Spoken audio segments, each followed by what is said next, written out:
राधे राधे। शिल्पा एक युवा और जिज्ञासु लड़की थी जिसकी भगवान कृष्ण के प्रति गहरी भक्ति थी। उन्होंने वृंदावन के पवित्र वन निधिवन के बारे में कई कहानियां सुनी थी, जहां ये माना जाता है कि श्री कृष्ण और राधा रानी हर रात अपनी गोपियों के साथ नृत्य करते हैं। शिल्पा ने पुजारियों और स्थानीय लोगों की चेतावनी भी सुनी थी कि सूर्यास्त के बाद किसी को भी निधिवन में नहीं रहना चाहिए, क्योंकि श्री कृष्ण और राधा रानी के दिव्य रहस्य को देखना खतरनाक और अपमानजनक होगा। उन्होंने कहा कि जो कोई भी ऐसा करने की कोशिश करेगा वो या तो मर जाएगा, पागल हो जाएगा या अपनी इंद्रियां खो देगा। लेकिन शिल्पा डरी नहीं। वो निधिवन के रहस्य से मंत्रमुग्ध थी और स्वयं देखना चाहती थी कि रात में वहाँ क्या होता है। उसने सोचा कि अगर वो कृष्ण और राधा की एक झलक पा सकेगी तो वो धन्य और खुश हो जाएगी। उसने ये भी सोचा कि इसके लिए उसे मरना भी पड़े तो उसे बहुत खुशी हो गई। एक दिन शिल्पा ने अंधेरे होने का इंतजार किया और फिर एक छोटे से द्वार से निधिवन में प्रवेश किया। वो अपने साथ एक टॉर्च, एक कैमरा और एक पानी की बोतल ले गई। वो रास्ते और पहरादारों से बचते हुए चुपचाप निधिवन के जंगल में चली गई। शिल्पा को आश्चर्य हुआ कि क्या भगवान सचमुच आएंगे और नृत्य के बाद वहीं सोएंगे। उसे ललिता कुंड के कुएं के पास एक तुलसी के पेड़ के पीछे एक जगह मिली। वो वहीं बैठ गई और इंतजार करने लगी। समय गुजरता गया। जब शिल्पा ने घड़ी चेक की तो रात के 9 बज रहे थे।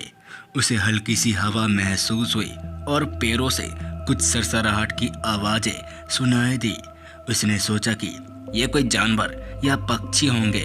उसने अपनी टॉर्च चालू की और चारों ओर देखा। उसने कुछ भी असामान्य नहीं देखा। उसने अपनी टॉर्च बंद कर दी और इंतजार करने लगी। इंतजार करते करते शिल्पा जो देखती है वो देखकर उसे अपनी आंखों पर विश्वास नहीं हो रहा था। दरअसल उसने देखा कि तुलसी के पेड़ अब नहीं थे, बल्कि रंग बिरंग कपड़े और आभूषण पहने आकृतियां थी। वे हाथ पकड़कर कुएं के चारों ओर सुंदर ढंग से नृत्य कर रहे थे और गा रहे थे। वे मुस्कुरा रहे थे। वो भगवान श्री कृष्ण की गोपियां थी। ये नज़ारा देखकर शिल्पा हैरान और घबरा गई। वो लगातार देखती रही कि गोपियां उसकी उपस्थिति से अनजान होकर कुएं के चारों ओर नृत्य कर रही है। तभी उसने कुछ और देखा जिससे उसकी धड़कन थम गई। उसने देखा कि रंगमहल के मंदिर से 2 आकृतियां एक दूसरे का हाथ पकड़ते हुए निकल रही है। वे कृष्ण और राधा रानी थे। साक्षात भगवान को देखकर शिल्पा बहुत हैरान हो गई। उसके आंखों में आंसू आ गए। उसे अपने हृदय में भक्ति और खुशी की लहर महसूस हुई। वो उन्हें प्रणाम करना चाहती थी, लेकिन ऐसा करने से वो बहुत डर रही थी, क्योंकि वो बार बार सोच रही थी कि भगवान श्री कृष्ण और राधा रानी का अपमान होगा। कुछ समय बाद शिल्पा ने अपना कैमरा निकाला और फोटो खींचना और रिकॉर्डिंग करना चालू कर दिया। उस समय शिल्पा को अपने अच्छे बुरे कर्म याद आ रहे थे।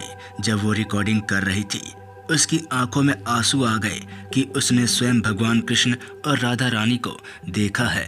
उस समय उसके सामने दुनिया की सारी मोहमाया फीकी पड़ गई। बस लगातार शिल्पा की आंखों से आंसू आए जा रहे थे।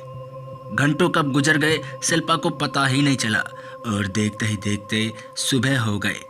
जब मंदिर के पुजारी वहां पहुंचे तो वो लोग जो देखते हैं वो देखकर वो हैरान हो जाते हैं। दरअसल एक पेड़ के नीचे शिल्पा बेहोश पड़ी थी। पानी छिड़कने के बाद जब उसे होश आया तो वो जोर जोर से राधे राधे जय श्री कृष्णा कहने लगी और रोने लगी।